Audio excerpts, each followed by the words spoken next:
কল্পনা করো, তুমি একটি বিশাল মহাসাগরের মাঝখানে, রাত, ঝড়, আঁধার। হঠাৎ পানির নিচ থেকে উঠে আসে এক দানবীয় মাছ, এত বড় যে তার একটি গ্রাসেই তুমি হারিয়ে যাবে চিরতরে। কিন্তু এই অন্ধকার পেটের ভেতরে বেঁচে ছিলেন একজন মানুষ। তিনি শুধু মানুষ ছিলেন না, তিনি ছিলেন আল্লাহর নবী, হজরত ইউনুস আলাইহিসসালাম। এটা কোনো রূপকথা নয়। প্রশ্ন হলো, কেন একজন নবীকে মাছের পেটে যেতে হলো? কি এমন ভুল করেছিলেন তিনি, আর সেই ঘুটঘুটে অন্ধকারে তিনি কিভাবে বেঁচে ফিরলেন? আজ আমি তোমাদের শোনাবো সেই অবিশ্বাস্য কাহিনী। ভাইয়েরা ও বোনেরা, আমার কথা মনোযোগ দিয়ে শোনো। হাজার হাজার বছর আগের কথা। মেসোপটেমিয়ার বুকে ফোরাত নদীর তীরে গড়ে উঠেছিল এক প্রাচীন শহর, নিনওয়াহ। তারা ছিল মূর্তি পূজারী, পাপাচারী আর অহংকারী। আল্লাহর নামটাও তারা ভুলে গিয়েছিল।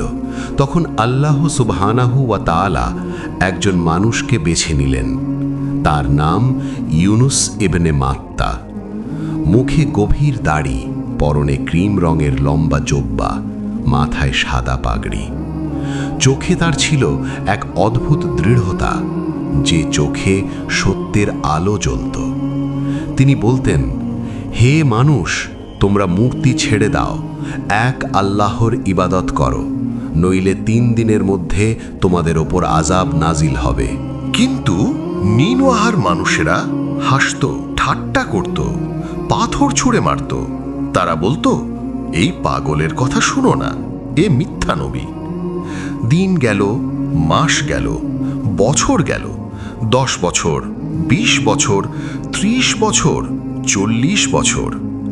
40টি বছর ধরে হজরত ইউনুস আলাইহিসসালাম ক্লান্তিহীনভাবে দাওয়াত দিয়ে গেলেন, কিন্তু মাত্র 2 জন বা 3 জন ব্যক্তি তার কথা মানল। বাকি লক্ষাধিক মানুষ থেকে গেল অন্ধকারেই। এই দীর্ঘ অবমাননার ভার বহন করতে করতে একদিন হজরত ইউনুস আলাইহিসসালামের মনে এক ক্লান্তি জমল।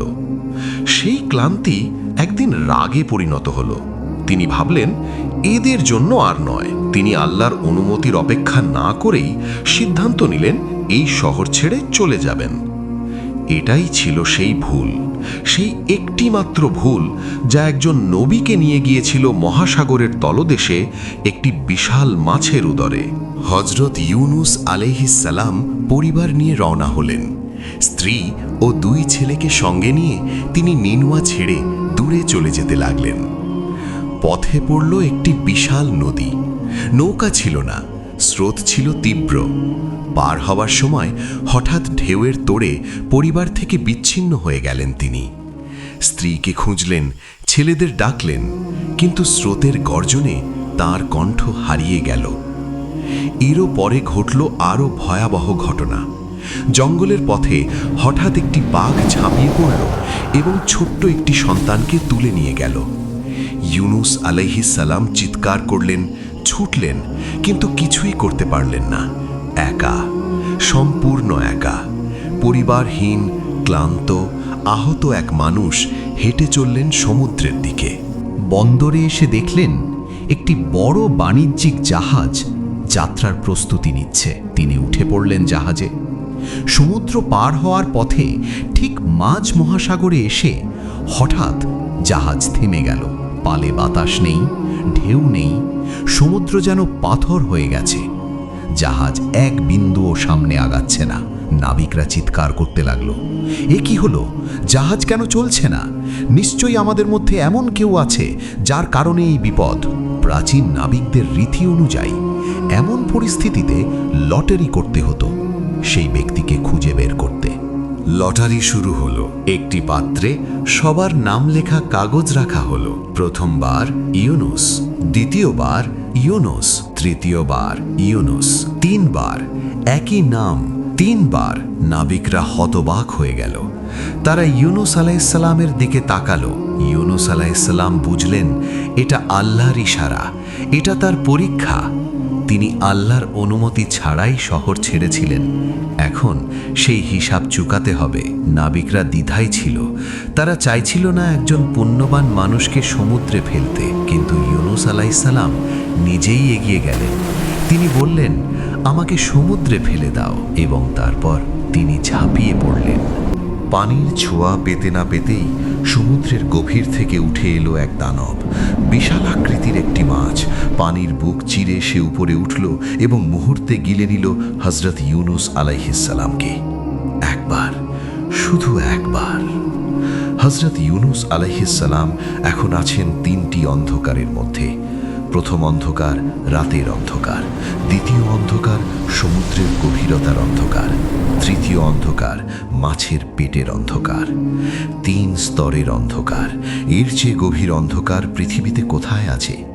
কিন্তু এই ঘুটঘুটে আধারেও তার শরীরে কোনো আঘাত ছিল না। মাছটি তাকে গ্রাস করেছিল, কিন্তু আল্লাহর হুকুমে তাকে আহত করেনি। মাছের পেটের সেই অন্ধকারে ইউনুস আলাইহিসসালাম ভয় পেলেন না। তিনি হাঁটু গেড়ে বসলেন, হাত তুললেন। লা ইলাহা ইল্লা আনতা সুবহানাকা ইন্নী কুনতু মিনাজ জালিমিন। মানুষের জিবে থাকবে, লা ইলাহা ইল্লা আনতা সুবহানাকা ইন্নী কুনতু মিনাজ জালিমিন।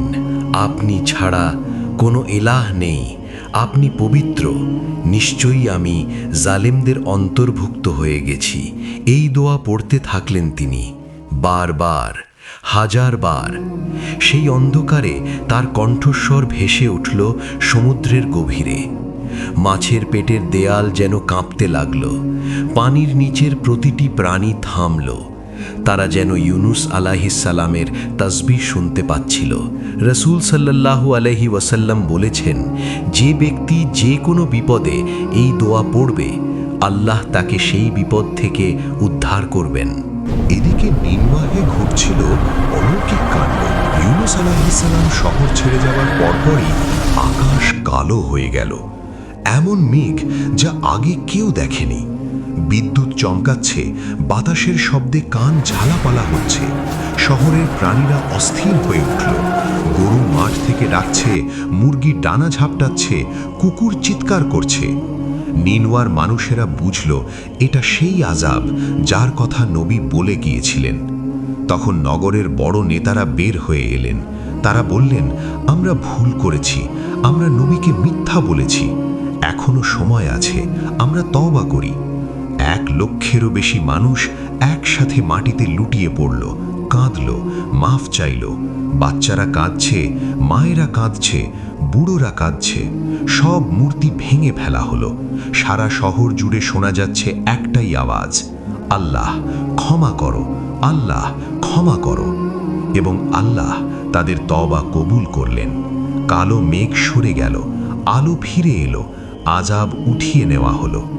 ইতিহাসে এই একটিমাত্র ঘটনা আছে যেখানে আযাব আসার পরেও একটি জাতির তওবা কবুল হয়েছিল। এদিকে মাছের পেটে দিনের পর দিন কাটছিল। ইউনুস আলাইহিসসালামের দোয়া আকাশ ছুঁয়েছে। আল্লাহ সেই বিশাল মাছকে আদেশ করলেন, উপকূলে যাও। মাছটি সাঁতার কেটে চলল উপকূলের দিকে। একটি নির্জন তীরে এসে সে মুখ খুলল। ইউনুস আলাইহিসসালাম বের হলেন। তার শরীর দুর্বল, ত্বক ছিলে গেছে, রোদে পুড়ে যাচ্ছে। তখন আল্লাহ একটি গাছ গজিয়ে দিলেন, বিশাল একটি লাউ বা কদু গাছ। সেই গাছের ছায়া ছড়িয়ে পড়ল তার উপরে। একটি দুধেল ছাগলও পাঠানো হলো তার খাবারের ব্যবস্থায়।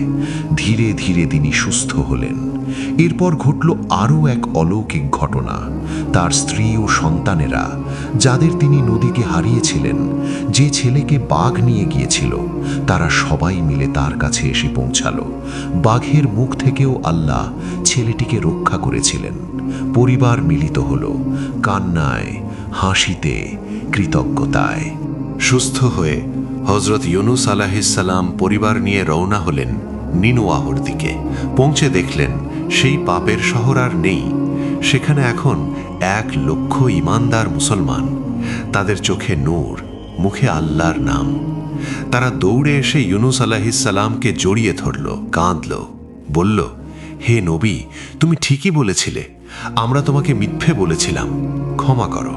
হজরত ইউনুস আলাইহিস সালাম হাসলেন, বললেন, আল্লাহ তোমাদের ক্ষমা করে দিয়েছেন, আলহামদুলিল্লাহ। ভাই ও বোনেরা, এই গল্পে কি শুধু একটি নবীর কাহিনী আছে? না, এই গল্পে আছে আমাদের জীবনের সবচেয়ে বড় পাঠ। আল্লাহ কখনো তার বান্দাকে একা ছাড়েন না। যখন মনে হবে তুমি সবচেয়ে গভীর অন্ধকারে আছো, মনে রেখো ইউনুস আলাইহিস সালাম 3 স্তরের অন্ধকারে ছিলেন, তবুও আল্লাহ তাকে শুনেছিলেন, তোমাকেও শুনবেন। শুধু বলো, লা ইলাহা ইল্লা আনতা সুবহানাকা ইন্নী কুনতু মিনাজ জালিমিন।